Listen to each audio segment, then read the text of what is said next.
Ito ang inyong lingkod na nagbabalik upang magbigay ng mga balitang walang bias at pawang katotohanan lamang.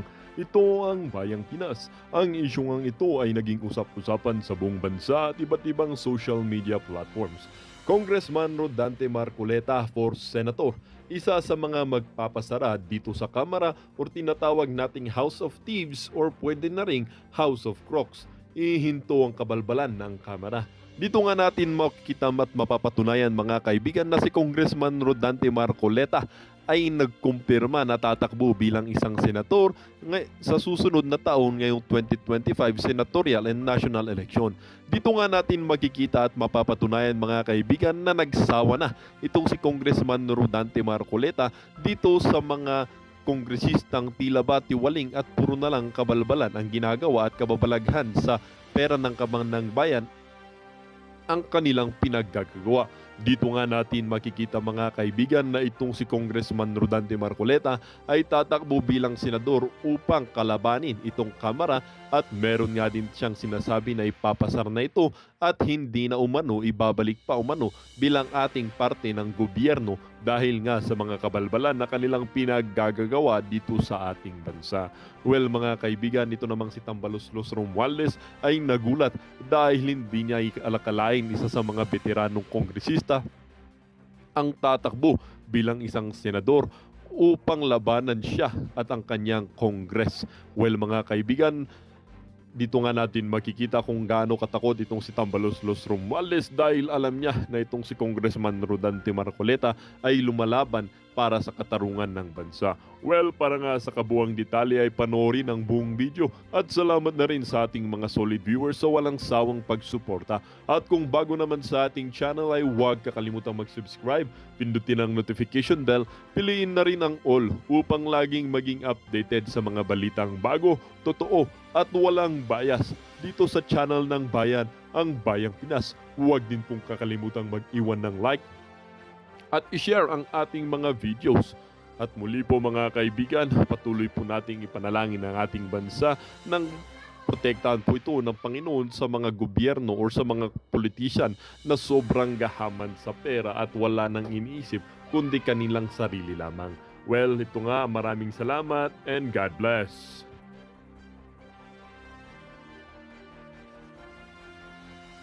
Kami hong nalayo sa illegal na droga, sa paghihikayat nitong mga makakaliwang grupo. At napakarami pa hong kinapuntahan na napakagandang mga programa ng confidential fund na yan para sa ating bansa. Para sa ating mga kabataan. Ito na mga kababayan, pakinggan ho natin ang sagot ng Commission on Audit dito kay Congressman Romeo Acop. Dahilan po ninyo, bakit nag-issue po kayo ng notice of disallowance doon po sa expenditure on confidential funds by the Office of the Vice President? Pwede po bang malaman yung rason po ninyo? Attorney Gamora. Mr. Chair, our reasons were indicated po at the ND. I'd like to make a rundown po. Yung may issue po sa payment of rewards nila, may issue sa payment of charging payment for tables, chairs, desktop computers and printers to the confidential fund, and also a non-submission of the revised accomplishment report, Mr. Chair. Yun po yung official reason why you COA issued a notice of disallowance. Tama rin po. Tama po, Mr. Chair. Now, may I ask, meron po siguro kayong breakdown ng expenditure of the confidential funds. Meron po ba kayo? Mr. Chair, meron po sa accomplishment report. Yes, and yung breakdown po ng expenditure ng 125 million, nasa inyo po sigurado yun. Tama rin po. Tama po, Mr. Chair. Now, may I know kung saan po nagastos ng Office of the Vice President yung 125 million? Was it spent in accordance with the rules, regulations, and protocol on the expenditure or on the use of confidential funds? Nasunod po ba yun? Yes, Mr. Chair. As indicated sa accomplishment report po, Oh, hindi mo banggit. Oh, yan na nga ba sinasabi natin. Hindi mo mabanggit nitong si nitong si Madam Gamora na nasunod yung mga alituntunin kaugnay diyan sa kung paano gastusin yung confidential fund. Nalilito ka pa, hindi mo pa alam kung anong gagamitin mong word sa pagsagot dito sa mga congressman na to. Malamang sa malamang dito kay Madam Gamora ay marami na hong nakipag-usap diyan. O, tuloy natin. Na-liquidate naman po nila based on confidential expenses. Oh, na-liquidate naman ho yung ibinigay na pondo. Meron lang hong katanungan ang COA doon sa ibang mga bahagi ng confidential fund na yan, pero na-liquidate ng maayos. Loy, As required by the joint circular po, Mr. Chair.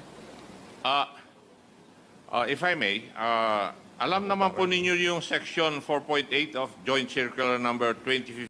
parang hindi ho nagustuhan itong si Congressman Romeo Acop yung kanyang Yes, On Mr. the Chair. use of confidential funds.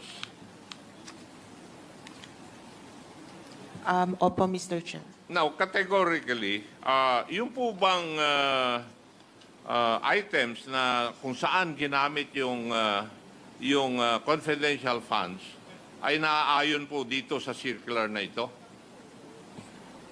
Opo, Mr. Chair. Kung naaayon sa circular na ito, bakit kayo nag-issue ng notice of disallowance?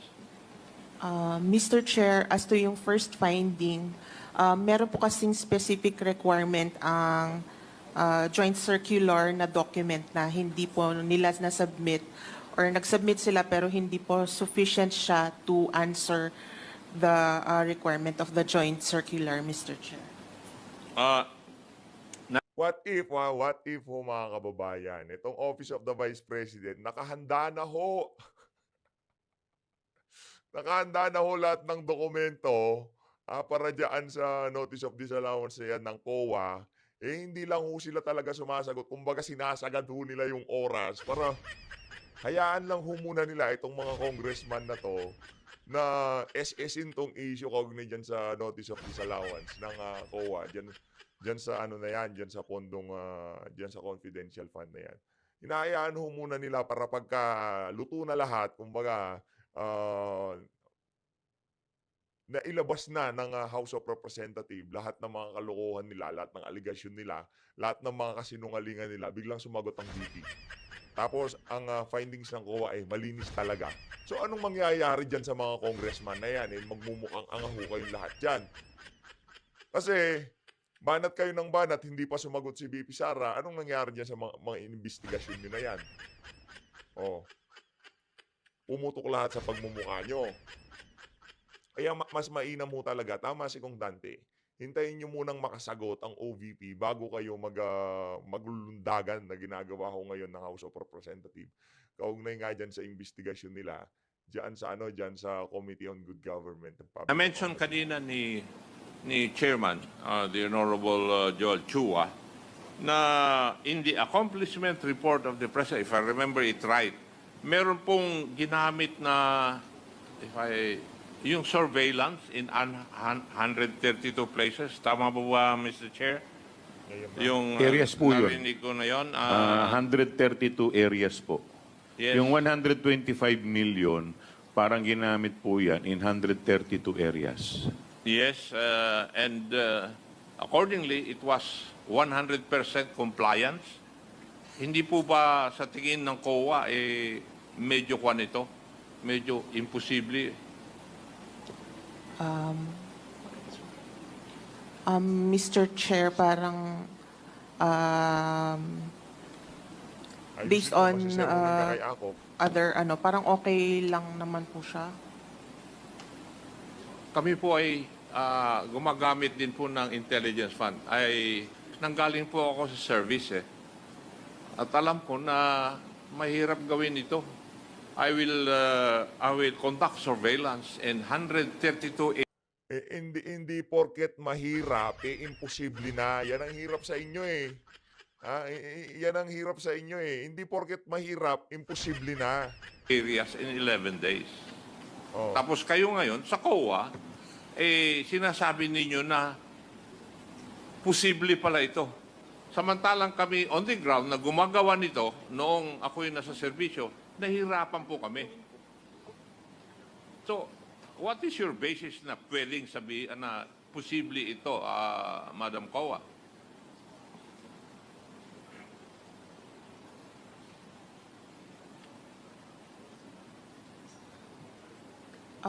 Mr. Chair, there are also deficiencies here.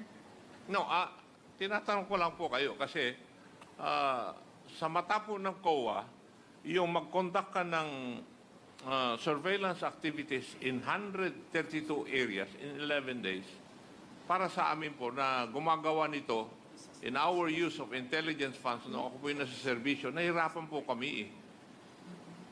Tapos sa mata pala ninyo, posible pala ito.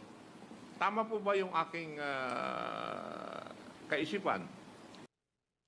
Tamang-tama ho kasi si VP Sara trumabaho. Pagka ho si VP Sara trumabaho, lahat ng imposible para sa inyo, magiging posible ho yan sa mga Duterte. Okay? Lahat ho kahit imposible, kahit sabihin ng mga congressman na yan, itong si Marcos Jr., yan si Tambaluslos, lahat ho ng imposible para dito sa mga kongresista na to at mga bumabanat kay VP Sara. Pagka ho pinatrabaho nyo yan kay Vice President Sara Duterte, posible hulat man yan. Dito sa bahagi ng video natin na to, pag-usapan naman ho natin kung ano ang mga nangyayari sa politika sa Davao. Kung anong mga posibleng posisyon na takbuhan itong si dating Pangulong Rodrigo Duterte. Mag-mayor ba siya dyan sa Davao? Mag-senador ba siya sa 2025? Magsasama-sama sila dyan. Tatlong Duterte, si Congressman Baste, si Congressman Pulong, si Tatay Diggs, Congressman Marcoleta, Senator Bato de la Rosa. Sino pa? Itong si Senator Christopher Bongo na dadapa. Panigurado, itong administrasyon na to kung sakaling maupo, ang mga sinusuportahan natin yan. Si Atty. Vic Rodriguez pa pala. Ano ho yan? Senate invasion. kung ano lang sana, no, kung mangyari yun, no, Senator Bato, Senator Bongo, itong si Kong Dante, Atty. Vic, Tatay Diggs, itong si Mayor Baste, Mayor Pulong, sino pa ba? Sige, sama nyo na kayo ng bahala dyan kayo. Bahala kayo dyan. Ito, pakinggan nun natin itong si Atty. Salvador Panelo. Game. Wala, huwag na kayo mag-abang. Ang abangan ng tatakbuhan ni dating Presidente Duterte. May 8 days. Dalawa lang ang tatakbuhan niya. Dalawa lang ang advice ko sa kanya, tumakbong mayor. Hindi siya mayor sa Davao. So, kaya naman, tumakbong senador. So, dalawa lang ang pagpipilian niya. So, abangan niyo kung alin doon sa dalawa. Oo nga. Aabangan natin. It's either sa Davao, mag-aabang sa mga magpa-file doon for the local, kung sino sa mga Duterte. At sino din maging kalaban ng mga Duterte, no? Kasi marami akong naririnig. May bishop akong narinig. Of course, na din yung mga Nograles, mga ilang buwan nang pumuporma. And of course, Si Mix Nograles, ano ho yan, matagal na hong mga alingas-ngas yan dyan sa ali na yan. Kaya daw talagang todo pasipsip niya dito kay Tambaluslos, nagbabalak hong tumakbo ng pagka-mayor sa Davao City. Yan hong pero wala daw silang amor dyan. Hindi talaga mananalo yung mga Nograles na yan laban sa mga Duterte. Wala ho silang panalo dyan sa Davao City. ewan ko lang kung merong mga, mga nais pang maghain ng kanilang COC na hindi pa namin alam. So far, yung narinig ko may bishop, yung Nograles, and the Dutertes. Ang tatakbo daw dyan ay yung walang utang na loob sa mga Duterte. At kasi daw pinangakuha na pag tumakbo ka, patalunin mo, popondohan kita. Popondohan kita. Kaya tumakbo ka na. Kaya kitang-kita nyo naman ho, itong si Mix Nograles, noong pumasyal dyan sa Davao, itong si Tambaluslos, kulang na lang hawakan niya kamay ng mga manonood para papalakpakan itong si Martin Tambaluslos Romualdez, di ba? Ayun naman daw, walang utang na loob. Sabi, kailangan ko muna ng 1.5 billion pesos. Ay, may Okay din, acceptance fee, ganon? para gamitin niya yung 100 milyon tapos yung isi-safety niya na para sa sarili niya. Manalo o hindi, panalo siya. So, ganun yan eh. Ay, negosyo to. Parang fundraising ng personal Attorney Sal. So, yun ang gagawin niya. Kaya maganda yan dahil kung tatakbo si Baste, siguradong maraming gusto tumakbo. Lalo na yung walang utang ng loob. Pero pag si dating Presidente Duterte, delikado. Dahil paglabanan kasi ng mga pera, delikado yung hindi mismo yung tatay. Pag dahil pera labanan eh. Pero kung mismo yung tatay yung tatakbo, wala yung pera-pera nga. Talo sila lahat nun. Correct. Well, ito pa naman ang challenge ni PRRD. Diba? Laging sinasabi ng campaign period ng presidential campaign na walang kahit isang eleksyon na hindi siya natalo, Attorney Sal. Talagang lagi siyang nananalo. Panalo uli yun. Attorney Sal, hindi na rin basa-basa papayagan ngayon ng COMELEC yung substitution of candidates matapos yung October 8 ang huling araw ng paghahain ng kandidatura kung ang grounds ay withdrawal of candidacy. Ang tanging papayagan lang ng komisyon ay kung namatay ang tatakbong kandidato at ang papalit, Attorney Sal, kailangan ay kaapelido. Pagdating naman sa party list, mula sa 5 ay 10 nominee na ang hihingi ng COMELEC at hindi na rin papayag ang pagpapalit ng nominee by withdrawal. Layo nito ay hindi maabuso ang paghahain ng COC, Attorney Sal. Anong masasabi mo dito, Attorney Sal? Malabo yata yun. Ano ba? Kung batas ang sinasabi na pwede kang mag-withdraw at mag-substitute, hindi pa pwedeng gagawin ng COMELEC yun. Kaya kung yun, sila lang ang gumawa ng regulasyon, pwede. So, tingnan natin kung ano yung sinasabi ng batas. Kasi 'di ba, nagsimula kay PRRD yung substitution, Attorney Sal, naging magandang strategy yung kay PRRD kasi grabe yung, 'di ba? Grabe yung panahon ng paninira nung nung time na yun, Attorney Sal, kung sino may yung next na tatakbo na presidential candidate, Attorney Sal. Malayo pa lang eleksyon, sinira na yung buhay ng mga tatakbo. So, iisipin ng taong bayan, corrupt yung mga next sa tatakbo. Talagang grabe yung smear campaign. Which is, ganun din na nangyayari ngayon, Attorney Sal, di ba? Kung sino yung nakikita nilang malakas na candidate for the next presidential election, malayo pala yung halalan, sinisira na nila yung pangalan, reputasyon. Why is it ganito, Attorney Sal? Hindi na labanan ng kakayahan, hindi na labanan ng kredibilidad. Ana, let me correct you there. Hindi strategy dating Presidente Duterte yung substitute. Talagang ayaw niya tumakbo. In fact, ako nag-suggest ng substitution. Dahil ayaw niya mag-file at hindi siya nag-file. Ang naging reaction ko agad noon, magpa-file na lang kahit sino, mag-substitute tayo. Gawin pa natin ang paraan. Yun ang tunay na istorya. Talagang ayaw niya tumakbo. Sa totoo lang. With that, Attorney Sal, sa panahon natin ngayon, would that reason be acceptable naman dun sa mga, what if may ganun din na parehas ni PRRD na ayaw din tumakbo and then sa malapit na matapos yung deadline, magkaroon din ganung klaseng desisyon, incapable naman na tumakbo for that position. Bibigyan kaya ng chance ng COMELEC ngayon? Wala silang magagawa, COMELEC, as I said. If the law allows it, you cannot go against it. Samantala, Attorney Sal, pag-usapan naman natin yung column sa Manila Times sa counterpoint na impeachment looms. Kitang-kita na ba, Attorney Sal, ang planong pagpapadalsik sa pangalawang Pangulo para sa 2028 elections? Grabe na kampanya ng mga, especially, Attorney Sal, ng mga makakaliwa dyan sa Kamara. Talagang yun nang yata ang magiging role nila dyan sa Kamara. No? Sila yung magbe-build up ng impeachment case laban kay Vice President Sara Duterte.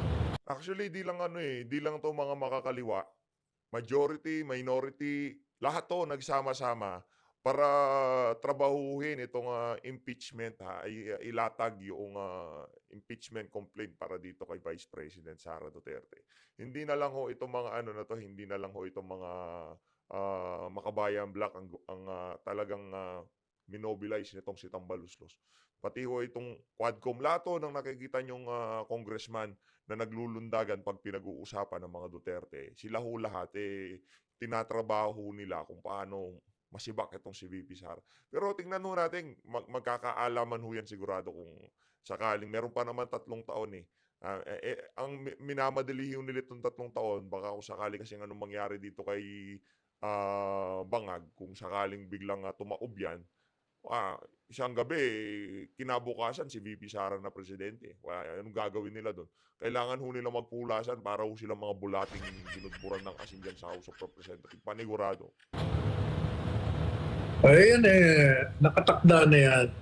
Kaya nga yung mga naririyan, inimbula na nila na magbigay ng pundasyon.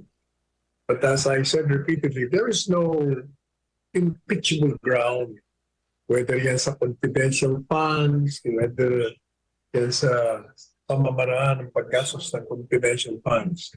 But yung mga tinatawag ng mga sarili nilang the young guns, nasabi ng iba naman, anong the young guns? The young idiots. Sabi ko, hindi naman the young idiots. Sabihin na lang natin, they are the young unknowns. Mga nobodies in Congress, but they want to pluck themselves out of anonymity dahil hindi sila kilala. So, yan ang magandang plataforma para makilala sila. Bago nga, bagong mukha. Pero siguradong talagang itutuloy nila yan. Ang magiging katanungan na lang dyan, kung makakapasa sa Senado, ang mga senador ang magiging hukom.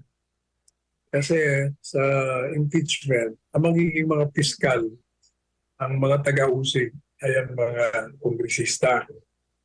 Tapos, ito namang mga senador, silang 24, sila ang uupong mga hukom. So, kailangan mo majority vote to convict or to acquit. Ano ngayon ang tingin natin dyan? Kung may acquittal ba o may conviction? Una-una, kung susundin mo ang batas, walang ibang desisyon kundi acquittal. Pero hindi naman nga nila sinusunod ng batas. Kaya katanungan dyan, yung 24, ang matitira doon ngayon bago mag-alala, 12. Kaya kailangan yung mga matatapos na termino, papalitan mo ng 12. Ito ngayon yung halala na darating. So depende ngayon sa mga senador kung they will be beholden to Malacanang. Kasi ang Malacanang, tanggihan man o hindi. At siyempre, gusto nilang matanggal ang Vice President na rapture na yung relasyon Tira. Kaya gusto nila niya. Ngayon, kung manatiling mga loyal sila sa gustuhan ng plak,